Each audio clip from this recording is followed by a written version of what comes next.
everyone hated me in WWE. Everyone in the locker room is completely different than what it is now. Now everyone really gets along. There's no people that are really bitter or angry. But back then, everybody hated me. And everybody always tried to find something wrong with it. And I would always keep it in the back of my head. And whenever I had a promo or anything, I'd always use it like for myself. That was the ammo that I would use. So everyone would always tell me, you're not good enough, you're terrible, da-da-da-da-da-da. And I would use the microphone to basically rub it in their face. And now that I am the current Money in the Bank winner and United States champion, I am highly decorated in the WWE. Now I'm rubbing it in. Now I can eat chicken anywhere I want. And I can't wait to see JBL so I can go, JBL, oh my God, I can't wait to see your amazing work today. Yes, you are a gift from God. Hold on, JBL, am I a gift from God still? Because I will tell you what. That's what I would get from JBL every day. Miz, I look forward to your amazing work. Oh my God, you are just amazing in that ring. So that's what I would get every day, and that would fuel my fire. However, JBL was like that to me with people who were around, so he could make fun of me. But whenever he was one-on-one with me, he would always give me info. He was very, very insightful, and he'd be really, really nice. So it was interesting to see that dynamic, but I always used what everyone else was kind of making fun of me and all that kind of stuff. Even on the internet. You don't think I don't read what you guys post? Oh, I read everything. And I use it, and I use it, and I use it. Because I need ammo. And I'm going to keep using it. Now, for your second question. I'm long-winded, baby. Anyway, for your second question, who else is going to start coming up and be next to me? No one's going to be next to me. I'm going to be the WWE Poster Tower. I will be bigger than John Cena. I will be bigger than Hulk Hogan. I will be bigger than Ultimate Warrior. I will be bigger than The Rock. I'll be bigger than Stone Cold Steve Austin because I'm The Miz and I'm awesome!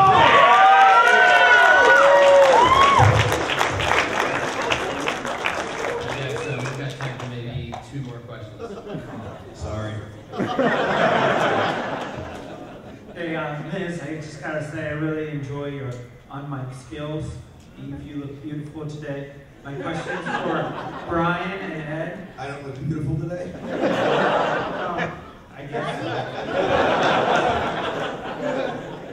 Anyway, my question's for Brian and Ed. I was just wondering, I feel like in the past decade or so, the WWE has kind of left behind what used to be I guess the male managers, like Bobby the Brain Heenan, Jimmy Hart, Grand Wizard, some great characters. Are there any plans to bring characters like that back in stables like the Heenan family and stuff like that?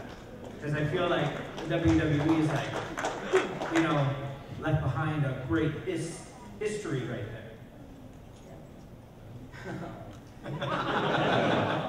Yeah, I think that's, it's probably, and I can't really explain why there aren't any managers, because I was a kid, I loved watching Bobby Heenan, Jimmy Hart, and Luscious Johnny B, and all that type of stuff. And right now, I think the only manager in the WWE is on the Raw writing team, is the great Khali's translator. That is kind of a lost art, and I'm not really sure, just how it, evolved to that. But right now, I think one of the reasons is because the superstars themselves are so entertaining and so, verbally skilled. Whereas in the past, you needed a mouthpiece, so to speak, to talk for somebody. Now, pretty much everyone has this great ability to, not everyone, but to speak on the microphone and get themselves over, more so than needing someone else to do it for them. But it's still, I wouldn't say, I don't know if it would be totally dead. It might mount a comeback pretty soon, actually.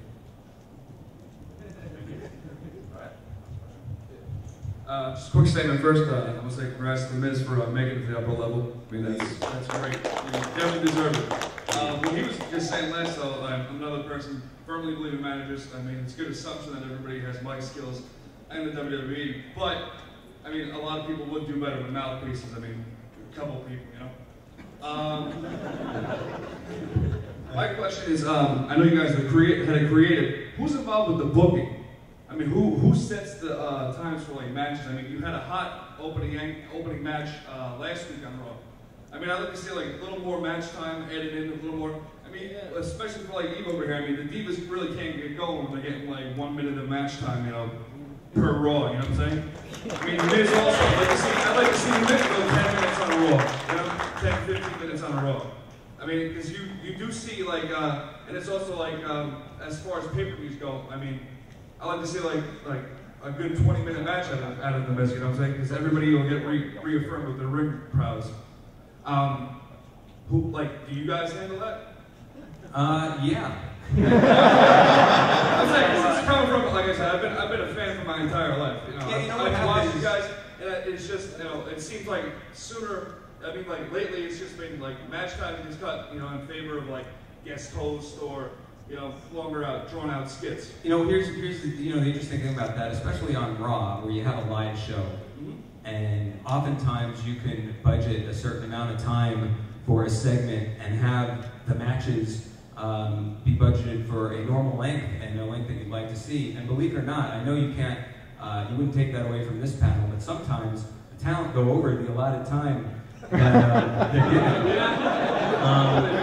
And that, that creates a big domino effect, because what happens is you have 10 minutes budgeted for a segment, and then the next segment, which is a match, has a nice good amount of length. Well, on a live TV show, if the segment goes 3-4 minutes heavy, you got to take time out to balance it all out, and that's what we're doing. Especially during the live show, we're constantly in edit mode, cutting things, moving things around, getting rid of stuff. But yeah, it's obviously it's not ideal. It's just one of the unfortunate traps of sometimes having to do a live show.